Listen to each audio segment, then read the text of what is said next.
This is Dan of Vagabond Buddha. I just finished my run. I'm in Puerto Morelos, Mexico. All those noises you hear, I'm in a jungle. And I just thought of a fun way to describe Buddha consciousness. And it's a description of it, so it's not Buddha consciousness, but you're a human mind and you're listening as a human mind, and so I have to use words. Buddha consciousness is an experience. But let me kind of give an example in words. So when a rocket is in outer space, there's Houston. You've seen in the movies, Houston, we have a problem. Houston is the base station, and it has instruments on the rocket, and the rocket's communicating information to Houston via waves. So the information arriving at Houston is via waves, and it shows up on dials and meters. What's the velocity? What's the distance from the center of the Earth? What's the distance from the surface? What speed they need to maintain to remain in orbit? What's its vector direction in a coordinate system? All sorts of information is arriving at Houston, and Houston is perceiving the information and absorbing the information, if you will, without a commentary. There are people sitting in front of those instruments, but if we just think of Houston as perception of what's so without a commentary, that's kind of Buddha consciousness. So you are a perceiving being.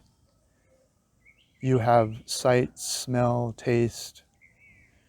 You have intuition. You have all these things happening that's telling you about your environment simultaneously. And it's arriving somewhere. It's arriving at well, I'll call it yourself. It's arriving at yourself. And it's uninterpreted. It's constantly arriving. And in this scenario with Houston, just receiving energy in the form of waves is constantly happening. In this scenario, you're also a mind.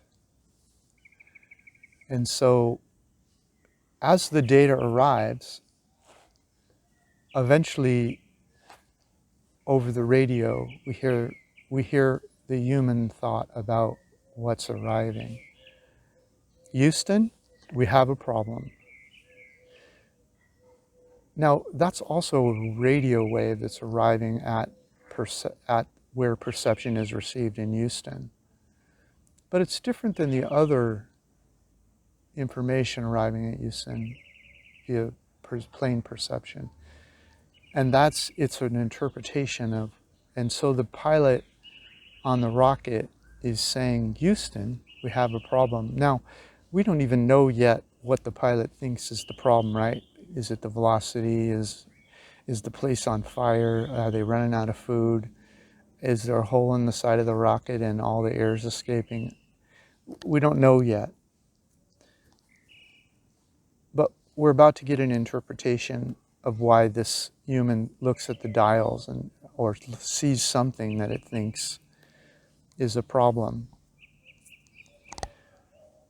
And everything that it could say, we're going too fast, we're going too slow, gas is escaping, it has a built-in meaning to that human that they learned in engineering school, and they learned as a kid, and that they learned at NASA, and that they learned that they learned that they learned.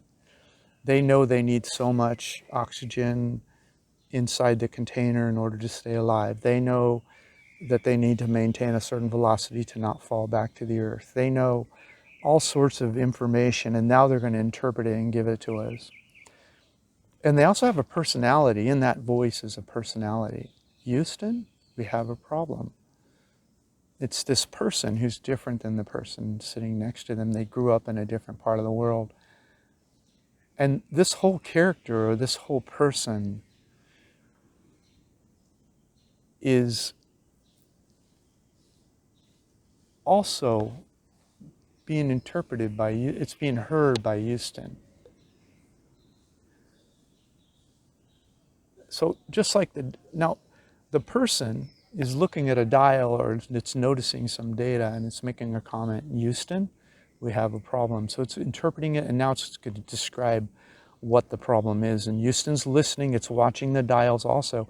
So there's information arriving at Houston that is both the perception itself without interpretation, and then the personality now comes over the radio and describes what it sees. And Houston's receiving all of it. And in fact, it travels to Houston in many of the same ways. It travels via radio signal. It travels through energy waves and arrives at Houston's. And so in a way, it's just another dial that arrives at Houston's. And so what most people think they are is they think they're the pilot. They see their life as the pilot. They have an interpretation of everything about their life. And what Buddha consciousness is, or Christ consciousness is seeing the all. While the pilot thinks and speaks, it's also being present to all of the data received. So there's kind of an untarnished reception of perception. And perceiving is not yourself. It's where self is, where the perception is, the untarnished or uninterpreted perception is received. That's what self is. And personality is the commentary. So if you imagine a big circle, and you put within the circle, you put a smaller circle. The smaller circle represents your personality, that which, oh, another kitty comes today. The smaller circle is your personality, which is an interpreted version of the big circle. So it picks things in the bigger circle around it, and it interprets it and talks about it, and it beams it back. And so the self's hearing all the information, and it's hearing the personality interpreted information of all the information. And it's receiving it all simultaneously.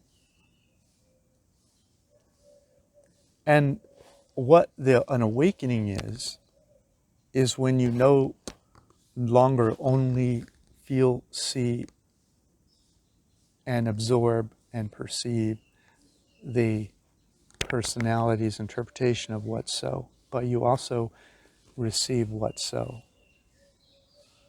That's Buddha consciousness, that's Christ consciousness. And the reason it's joyful is because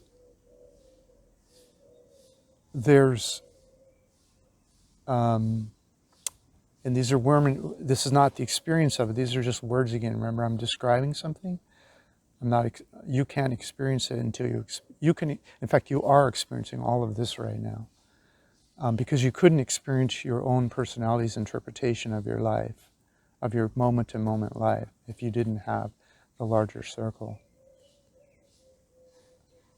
But what you might be blocking out is the uninterpreted data. And in fact, you're not blocking it out, it's also arriving at you. But your focus is on what your personality thinks, because you find it so interesting. But the problem with 99% focus on the personality is there's no context. And so the personality has opinions about everything. This is good, this is bad, I'm going the right direction, wrong direction. Why'd they do that? The personality is a constant interpretation of what's so. And so it is a painful version. And it could be joyful too, like wow, those flowers smell so good. Personality isn't only negative, it's positive too. But what's so, the larger circle of perception that arises at the self, and the self itself is the living part of you. And that's why it's the joyful part of you. It's not the interpreted joy, oh, I really like strawberry ice cream. It's strawberry ice cream touching your tongue and the experience of eating it that's your larger self. It's experiencing while I'm talking to you that I'm in a jungle and there's birds and a cat walk by and there's bugs and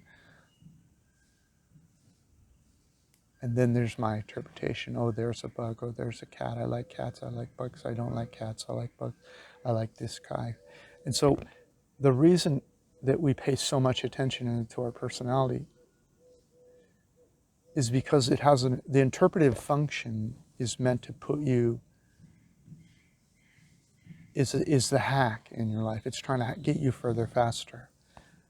It's trying to make more money for you. It's trying to get rid of people that you don't like, get rid of people you don't like in your life and get people you do like into your life and make more money. And it's all, so it has all these judgments about what's so, and it's picking and choosing which is good, which is bad, what you want more of, what you want less of.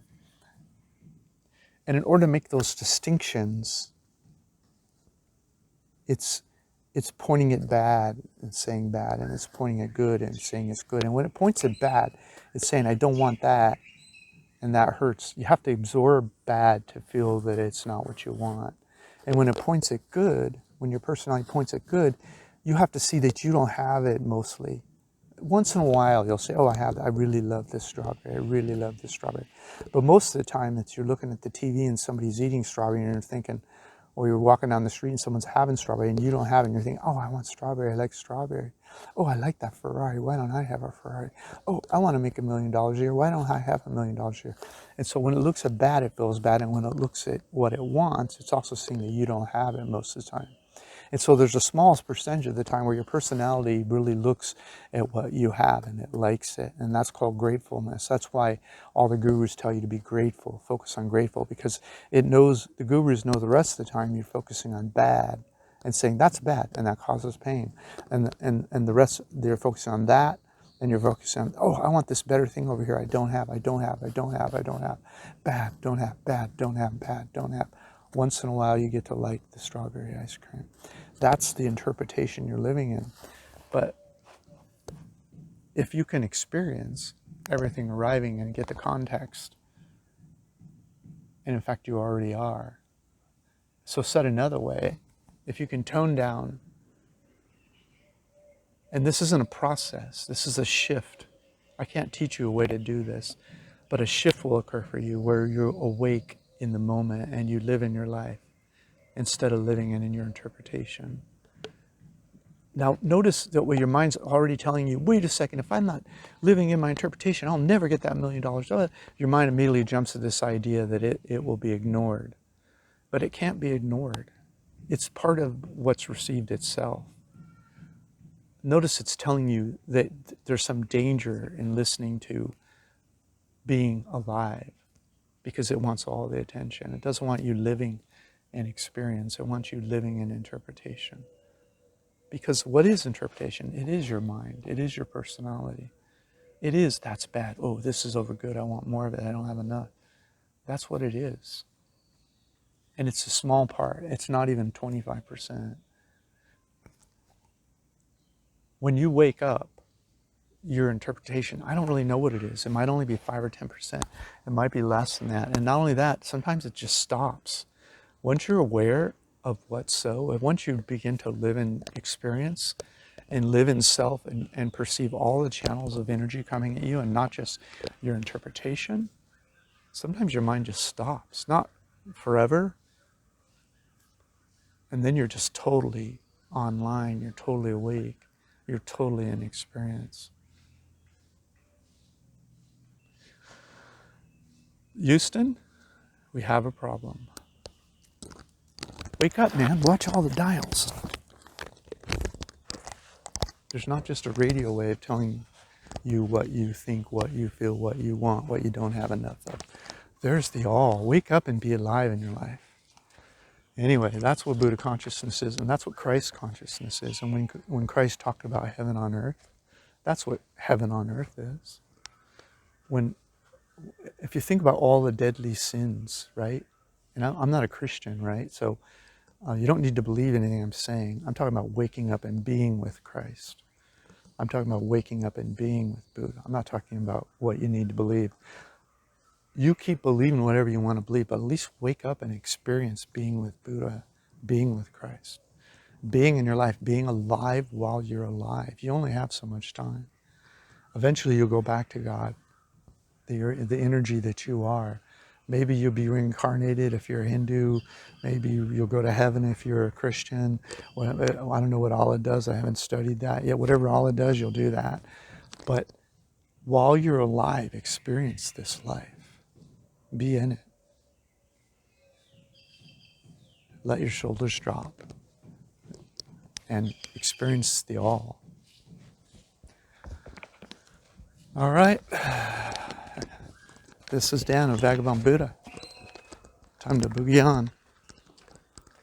Thanks for watching this video. Every couple months I put up a video like this to remind people that I have two missions here at Vagabond Buddha. One is to teach people how to retire cheap internationally, and the other is to how to wake up in the present moment. If you're interested in the second topic, like this video is about, I have a separate channel for this. I have a free ebook, I Am Happy, and just click the link in the notes below this YouTube video and come check it all out. Have a great day.